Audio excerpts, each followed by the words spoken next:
It starts with a feeling, a faint flush, a hidden message, a small lie that won't let go. This story is about discovering the cracks in a relationship, facing uncomfortable truths, and finding freedom in choosing yourself over suspicion and control. Hey friend, please subscribe. 1 second for you. Big deal for me. The moment I opened the door, they stopped talking. Not gradually. Not like someone telling a story that naturally ends when someone walks in. It was immediate. Abrupt. A room full of people, half drunk, music playing, conversation buzzing, dropped into a thick, awkward quiet the second I stepped inside. The kind of quiet that doesn't just happen. It wasn't my imagination. I know what I heard, or didn't hear. No one looked directly at me, except for one guy I'd never met before. He glanced up from the couch, froze for a heartbeat too long, and then looked down at his drink like it had suddenly become the most fascinating object on earth. She was standing by the kitchen island, her hand still holding her wine glass, mid-gesture, like she'd just been cut off mid-sentence. Her smile, the one that had been so wide when I left 20 minutes ago, was gone. And she wasn't looking at me. She was staring through me, like I'd become an inconvenience. The music kept playing, some synth-pop remix of an old Fleetwood Mac song, faint under the silence. I made some awkward joke. Something dumb like, "Wow, did someone die?" No one laughed. A few nervous smiles. Someone coughed.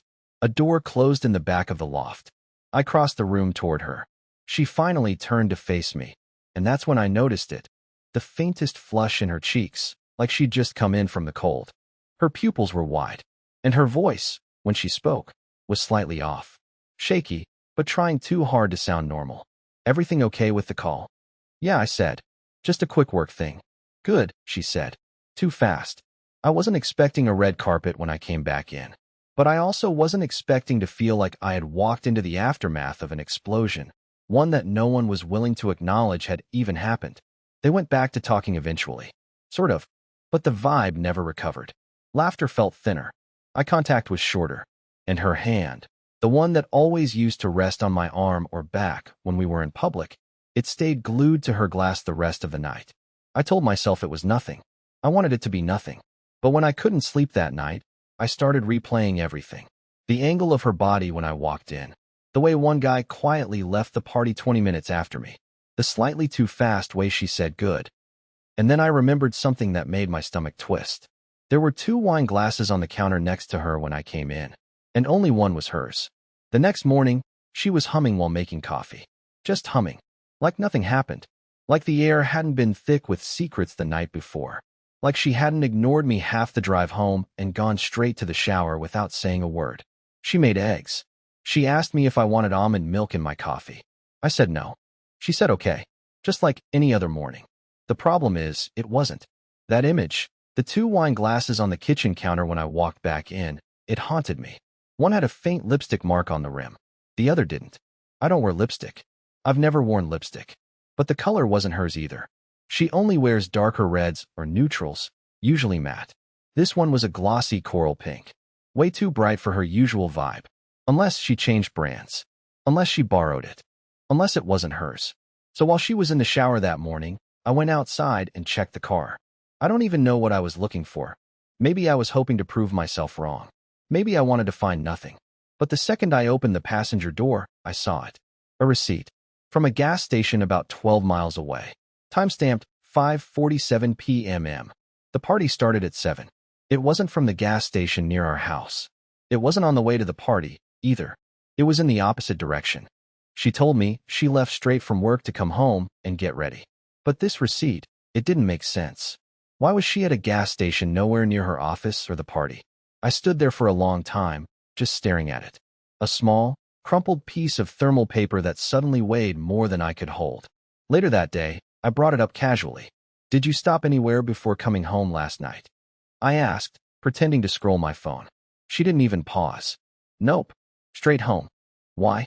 I told her I was just wondering if she picked up snacks or something. She laughed. "Are you craving gas station snacks now?" I smiled. She smiled. We moved on. But we didn't. Not really. That night, I couldn't sleep. I lay awake in bed, staring at the ceiling while she breathed softly beside me. I kept thinking about the guy who left the party right after I returned. About the way she flinched when I mentioned the wine glasses. about how her phone had stayed flipped screen down the entire night, even though she usually keeps it face up. I know how this sounds. I know how I sound. Like some insecure, jealous loser trying to find meaning in meaningless things. And maybe I am. Maybe I've always been like this. I overanalyze, I obsess, I spiral. I've driven myself crazy before. I've imagined things before. I've been wrong before. But this time, something's different. This time, I don't think I'm the only one lying. She was asleep beside me when it happened. The bedroom was quiet, except for the low hum of the heater and the occasional rustle of the sheets when she shifted. I wasn't sleeping. I hadn't really slept properly in days. I kept telling myself I was just tired, that I'd let a harmless moment spin out of control. But then her phone lit up. 2:13 a.m. No sound, just a soft glow on her nightstand. I turned my head slightly and saw the name. It wasn't a full name, just initials, MJ. No photo, just gray letters in a circle. And then it disappeared. She didn't wake up. She didn't even flinch. But I just lay there, staring at the ceiling, heart suddenly pounding like I'd been caught in something I wasn't supposed to see. She has no one in her family or close friends with those initials. I know all her people. I know too much, probably. But this name, this little gray M.J. bubble, it didn't belong. In the morning, I checked again. Nothing. The message wasn't there. No notification in the preview screen. No trace in her messages when I accidentally asked to use her phone to check traffic. Everything was clean. Too clean. I wanted to ask. I really did. But what was I going to say? Hey, who's MJ? I was watching your phone in the dark like a lunatic while you were asleep. Instead, I kept it to myself. But something new settled in my stomach after that night. Not just suspicion, but a quiet, burning certainty. I wasn't spiraling. I was finally starting to wake up. I didn't plan it. That's what I kept telling myself. It wasn't some premeditated act, and I wasn't snooping, not really. I was just curious. That's how it starts, right? One harmless decision, rationalized by silence and unease. And suddenly you're standing at the edge of a cliff, convincing yourself you're just going to peek over. It happened on a Sunday morning, a quiet one. Cassidy was in the kitchen boiling water for tea. I was on the couch, pretending to scroll through articles about football trades I didn't care about. Her laptop was open on the dining table. She'd left it there the night before. No password prompt. Just the soft glow of her desktop wallpaper, an old photo of us on some mountain years ago. We looked so happy in it, so young, so unaware. I told myself I just wanted to check her browser history. Just a glance. That's all. I tapped the trackpad, opened Chrome, and for a second, just one, I considered backing out. But I didn't. The history wasn't wiped. That was the first relief. No incognito tabs. No blank slates. But it was odd. It was too normal. News sites, recipes, a bunch of Pinterest boards for bathroom remodels. We don't even own the place. And one weirdly specific search. How to make a story sound believable when you lie. That one hit me in the chest. It was about 4 days old. I clicked it. She had opened 3 or 4 articles from writing forums. Advice on adding emotional details to make false stories feel true. It could have been for work. She used to write short stories as a hobby, but she hadn't touched fiction in months. And even then, she never asked about structure or realism. Her writing was always surreal, chaotic. She hated believability. I heard the kettle click in the kitchen and nearly jumped out of my skin. I slammed the laptop shut without even realizing it. My hands were clammy. My heart wouldn't stop hammering. She walked in, carrying 2 mugs. Smiled like she always did. No sign of suspicion. No twitch in her brow. She asked if I wanted honey or lemon. I said lemon. She gave me honey instead. Didn't even notice. The whole day, I kept hearing that search phrase over and over again in my head.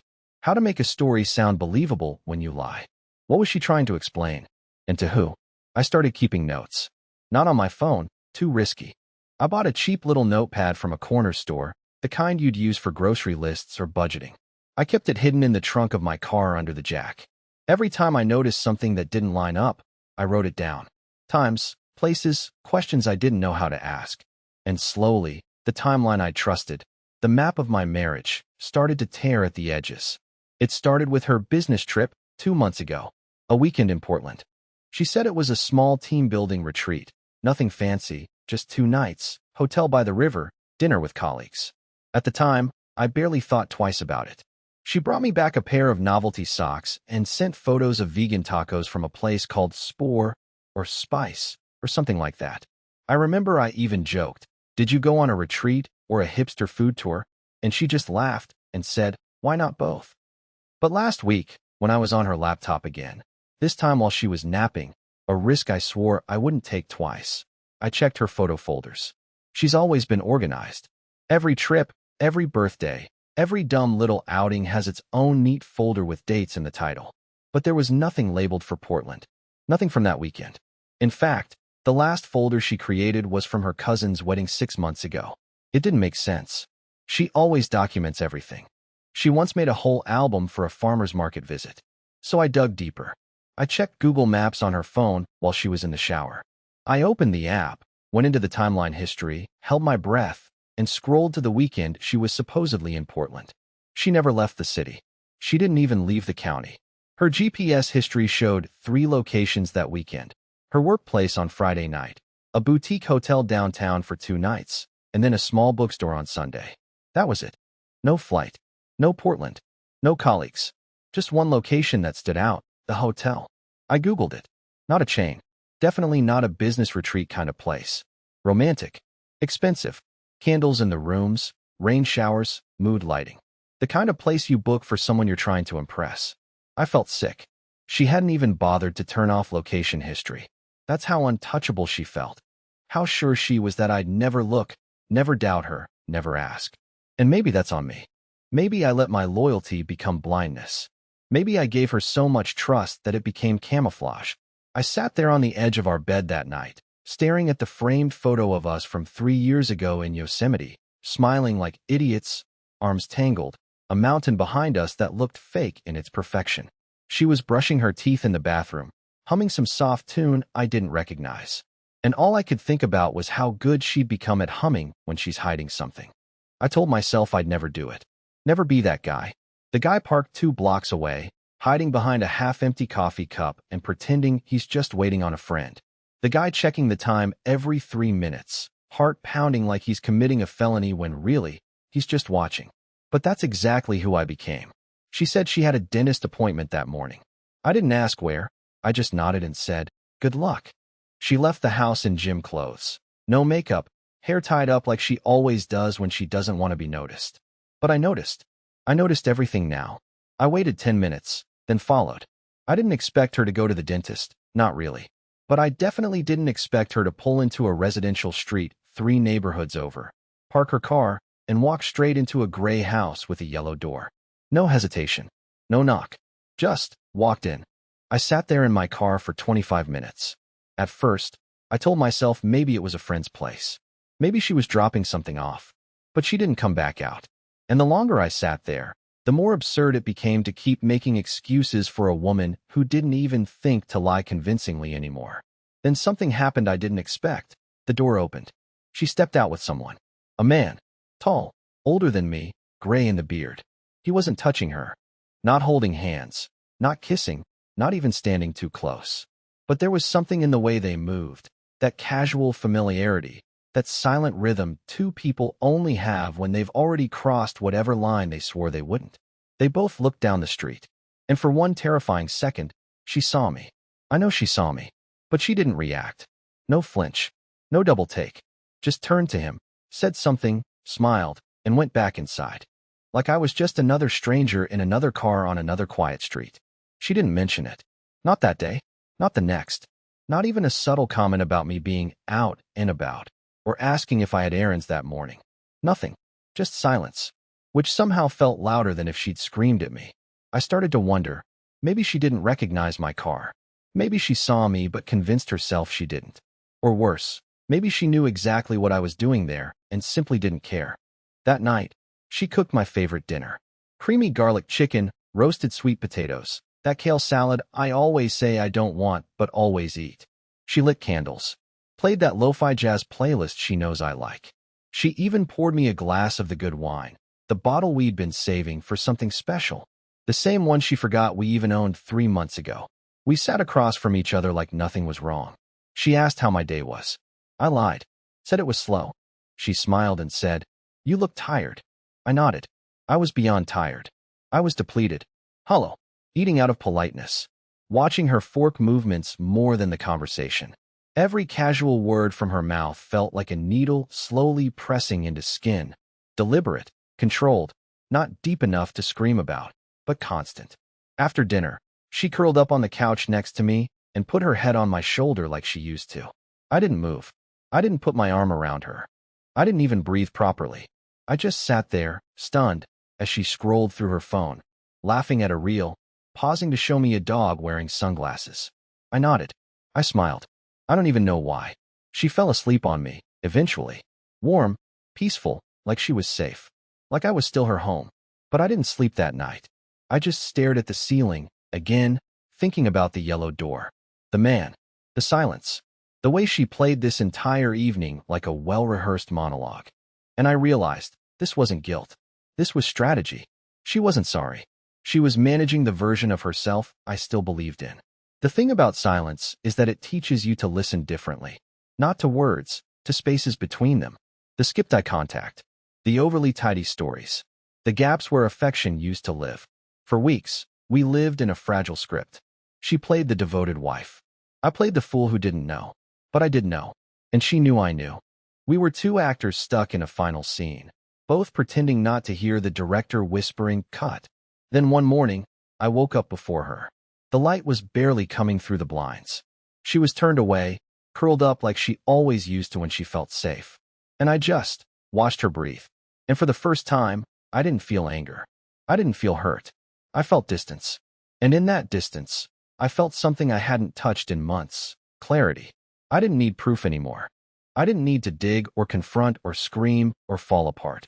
I didn't need to win. I just needed to choose myself again. So I got up, quietly, and made coffee. I sat at the kitchen table, opened my little notepad, the one I'd filled with doubts and fears and late-night scribbles, and I tore out every page, one by one. Not dramatically, not with hate. Just, done. I didn't want to carry it anymore. When she woke up, I was already showered and dressed.